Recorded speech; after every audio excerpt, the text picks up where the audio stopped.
Welcome back to English with Dry. This is Mr. Azad, and today we'll be looking at Letters from Yorkshire from the AQA Love and Relationship Poetry Cluster. Now, if you haven't read Letters from Yorkshire for a while, please pause the video now and just remind yourself of what the poem is about. Just a quick summary on the poem. So the poem is about a speaker writing letters to a friend, and the poem deals with the themes of communication and distance and nature too. So we've got some of those themes coming through. We're going to work through some of the techniques that the writer uses to convey a sense of communication or distance or nature, and we'll see what effect that has on the reader. We begin with the first stanza. In February, digging his garden, planting potatoes. We start with two very active verbs. Immediately we get a sense of this man's perhaps job, or perhaps what he does on a day-to-day basis, digging, planting, that's possibly involved in his job. The planting potatoes is an example of alliteration, shows almost quite a repetitive nature to his action here, planting potatoes. So again, we get that sense that this is possibly a job for him. There's also elements of natural imagery immediately in this first stanza, and it could show his connection to nature, particularly its cycles. So the lapwings, which is a bird, he possibly watched them leave, and now he watches them return, and he's part of that cycle. There's a use of enjambment here, and came indoors, which should reflect the movement from outdoors to indoors, and it should also reflect the shift from his ordinary action, which was to dig and to plant, to now something he enjoys doing, which is coming indoors to write a letter to his friend. The use of personification, his knuckle singing, should emphasize a sense of excitement or joy. So think about the connotations of singing and why somebody would sing. And here his knuckles are singing from the physical action of writing or penning this letter. We move on to the second stanza. As they reddened in the warmth. Think of the connotations of warmth. This communication, him penning this letter, is full of care and affection. Perhaps this is something that brings him a much needed warmth, and we'll come on to the contrast with cold in a second.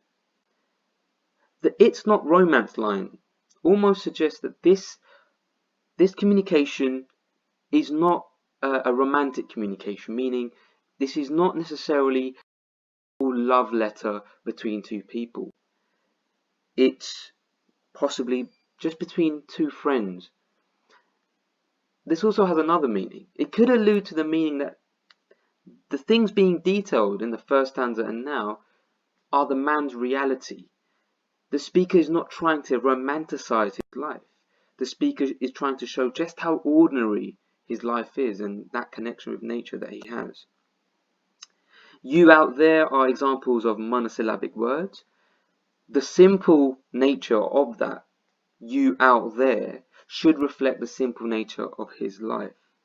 The he also becomes you here, and the poem suddenly becomes quite personal because it's directly addressing the man. So as I was talking about that contrast between the warmth and the cold, he's often used to being out in the cold. Remember, it's February, we imagine it's winter time. So there's a suggestion here that this communication that he's involved in penning this letter brings him this delight, a warmth that's quite different from his everyday life.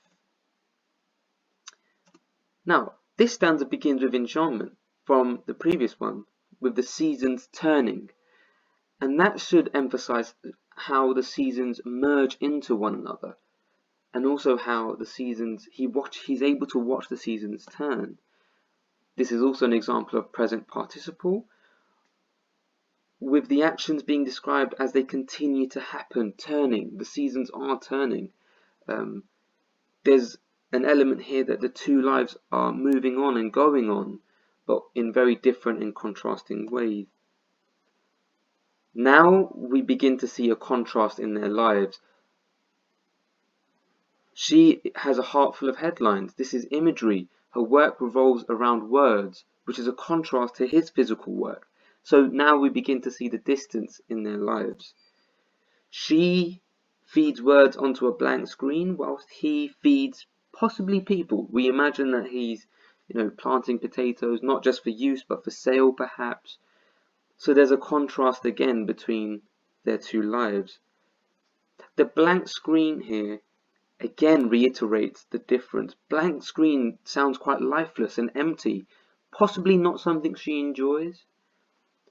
And if you compare that to his singing knuckles, there's a clear contrast there as well. There's perhaps a yearning to have what he has.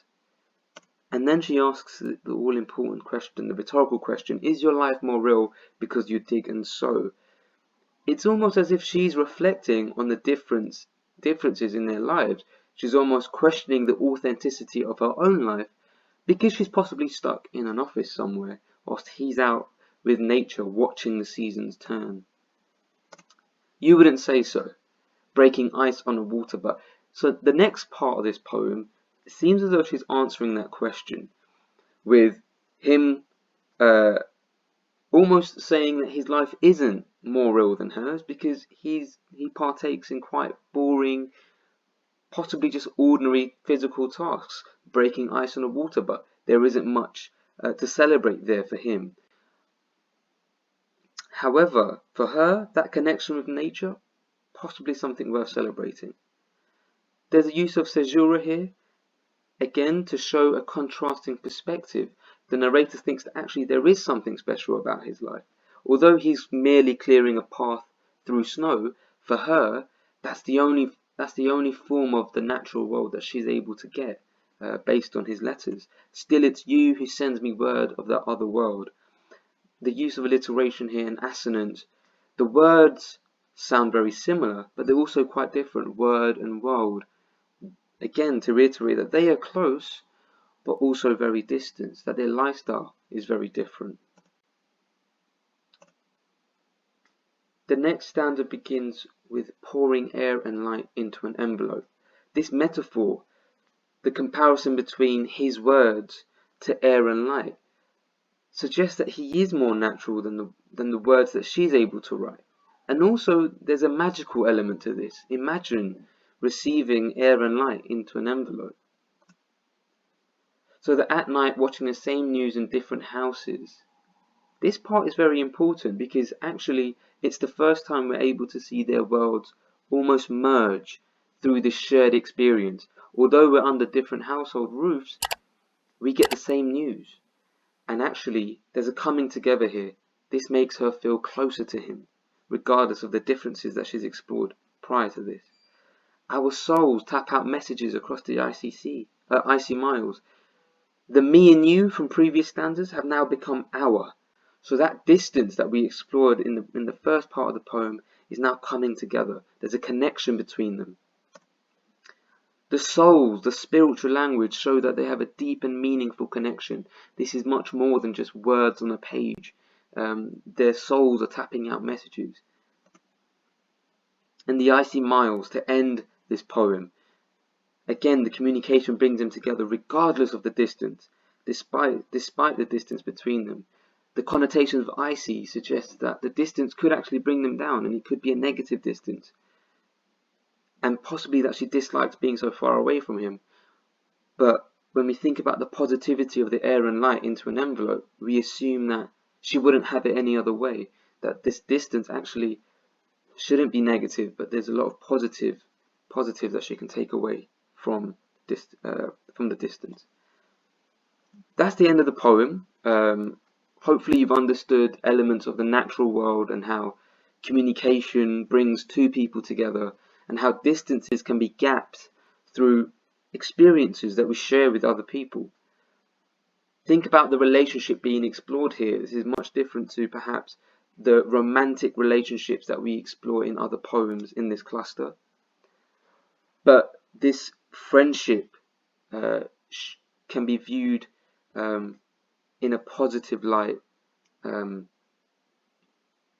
should emphasize that no matter what the distance is, good communication can bring two people together. Hope you've enjoyed and understood the poem. As ever, please like, comment, and subscribe to the channel.